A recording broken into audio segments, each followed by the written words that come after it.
Hello, you're kicking off the Monday's edition of QPVN English News Bulletin with Milinchi and income deadlines.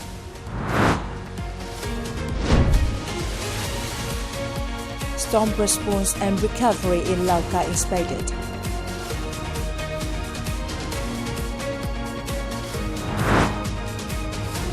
President of Cuban National Assembly visits Vietnam Military History Museum.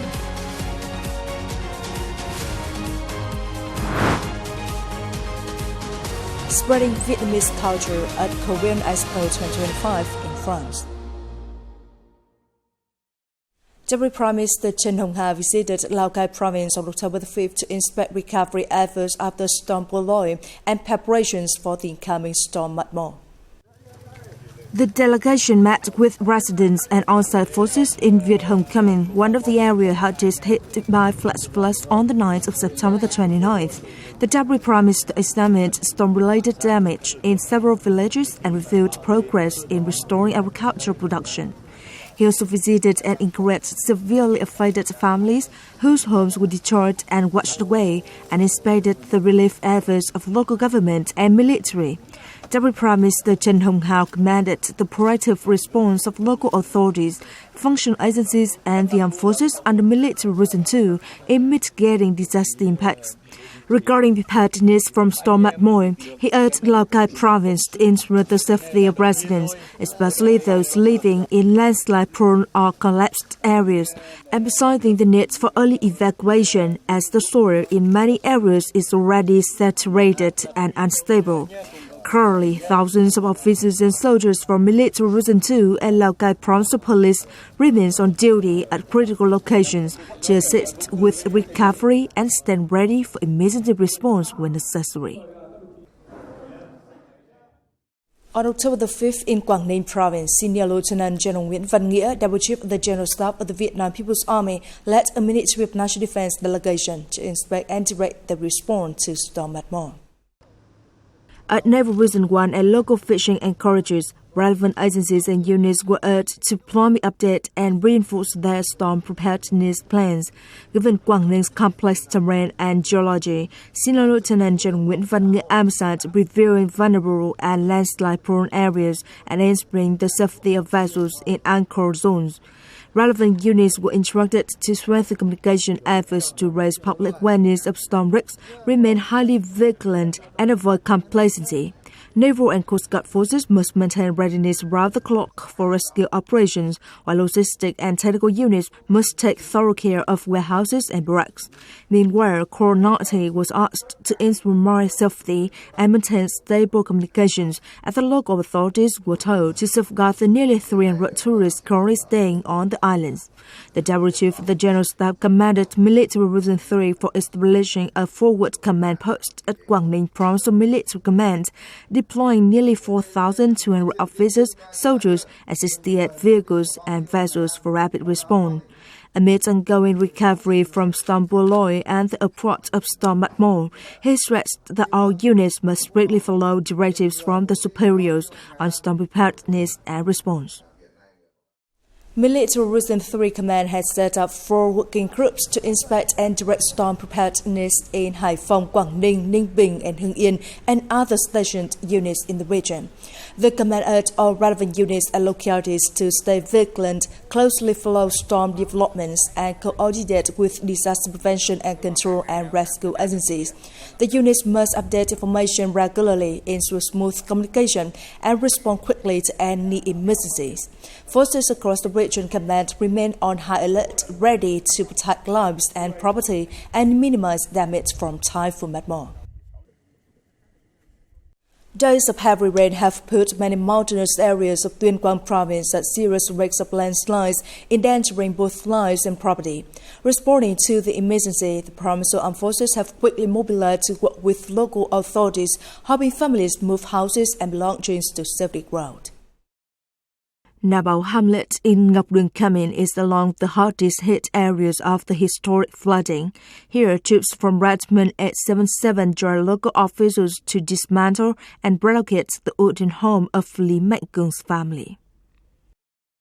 I'm deeply grateful to the soldiers for helping us move our house and tunnel to a safe place away from the floods. Officers and soldiers are committed to their duty and determined to protecting local people. With typhoon much more approaching, authorities in Ngọc Đường have stepped up on the ground checks. Families in high-risk areas are being urged and supported to relocate. We have directed village heads to work with residents, monitor any signs of cracks or landslides near homes, and move households to safety areas when necessary. This Mid-Autumn Festival, children across Vietnam shared in the joy of the full moon, including those in Khánh Hòa province. Whether on the Trường Sa archipelago or in the remote mountains of Khánh Sơn, young students received thoughtful gifts from local military units, tokens of affection that reflect the enduring bond between soldiers and people nationwide. Other islands of Trường Sa, Sông Tử Tây, Sinh Tôn, and Đá Tây, Brigade 146 and the local administration hosted a full moon festival night with lion dances, performances, and greetings from the state president. More than 500 gifts were given, adding joy and encouraging people to study well. We prepare Mid-Autumn not just for fun, but for children to feel the love between soldiers and the community. This also motivates us to guard the nation's sea and islands with greatest resolve. I'm very happy to celebrate Mid-Autumn with my friends and the soldiers. Even with the many lanterns like on the mainland, the festival here feels warm and meaningful. The festival not only brought joy to children but also strengthened military-civilian ties, boosting the morale of those on duty at sea. Meanwhile, in Khánh Sơn district, military units and local partners organized a Highland Mid-Autumn Festival, presenting gifts to children in remote areas.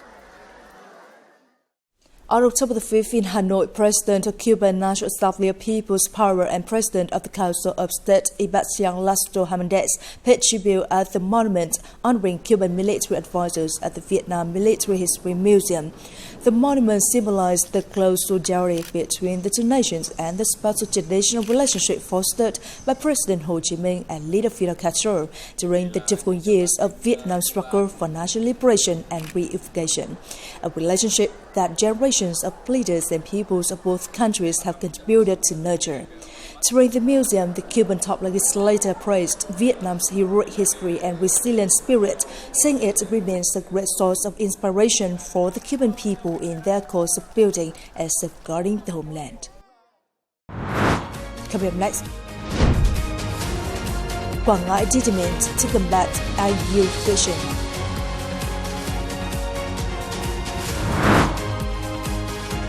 Spreading Vietnamese culture at Korean EXPO 2025 in France.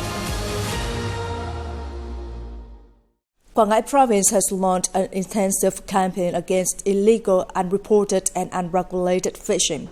Working missions have coordinated with border guard checkpoints, fishing ports and local fleets to review, classify and record fishing vessels that fail to meet operational requirements such as those crossing maritime boundaries, losing tracking signals, lacking fishing licenses, or operating without vessel monitoring devices while anchored at ports and coastal areas. During this peak period, the inter-agency forces also inspect the legal compliance of fishing logistic vessels and seafood businesses. Recently, the Quảng Ngãi Border Guard Command imposed administrative fines totaling over $48,000 on 6 fishing boat captains for violations of fisheries regulations. In addition to monetary fines, the ship captains were also suspended from using their license for 9 months. The International Hydrographic Organization, or ISO for short, was established in 1921 and now has more than 100 member states. It promotes applications and raises global awareness of hydrography, contributing to the advancement of hydrographic science and technology worldwide. Vietnam officially became the 84th member of the ISO in 2015. After 10 years of membership, Vietnam has made important contributions to international hydrography. Countless data are now processed with modern software. That is the work Naval Lieutenant Lê Văn Tuấn chose after graduating from the Military Technical Academy. Devoted to the sea, he and his colleagues transformed vast amounts of survey data into nautical charts that meet international standards, serving domestic and global users. In supporting vessel operating and marine economic development, such as identifying mineral resources, environment of fishing grounds, we feel proud to contribute. We have built a professional, capable team and been equipped with infrastructure, technology and equipment to provide data on topography, meteorology, oceanography and geophysics for assault tasks. Along with internal training, Australia regularly supports Vietnam with international hydrography courses on marine spatial data, survey assessment, nautical charts and marine environment. The first thing I can tell you is that the class is very homogenic and everyone has a very good knowledge on nautical cartography methodology, a good knowledge on the international standard, and I can see also at the same time that there is a good conscience of good practice applied to the national practice on nautical cartography. By spanning international cooperation and restructuring towards specialization, the Vietnam Hydrographic Committee Office confidently carries out key government tasks. Continued investment in infrastructure and technology keeps pace with global hydrography, serving both defense and socio-economic development. Recently, the French Association, in cooperation with District 15 Administration of Paris, organized Korean EXPO 2025 at the Town Hall Square of Paris, District 15. The event was attended by Mr. Dinh Tuan Thang, Vietnamese ambassador to France, and artists from the Vietnam Cultural Center in France. The festival not only celebrated Korean culture, but also promoted cultural exchange among nations through music, cuisine, and performing arts. At the art program, artists from the Vietnam Cultural Center in France delivered 5 performances with melodious tones rich in Vietnamese folk spirit.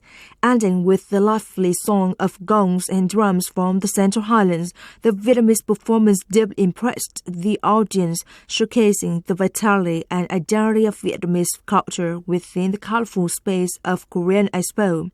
Vietnam's participation symbolized the growing friendship and cultural ties between the two ASEAN countries with the long traditions. As cultural diplomats, we at the Vietnam Cultural Center in France always strive to promote our national identity widely to the overseas Vietnamese community and international friends. That is a genuine, close-to-life way of cultural promotion. We brought unique performances featuring traditional bamboo and stone instruments, reflecting the musical colors from the north to the south and the Central Highlands. The invitation for Vietnamese artists to perform at Korean EXPO 2025 comes from our close ties with the Vietnamese community in France. It also shows our wish to strengthen cultural exchange between the two nations, as Vietnam and the Republic of Korea share many traditional and humanistic similarities. Taking place from October the 4th to the 5th, the Korean EXPO 2025 featured 2 performances by the Vietnam Cultural Center, which also introduced a variety of traditional Vietnamese dishes. It is the end of the English News Bulletin today. You're watching news again at QPVN.vn. For now, goodbye and see you next time.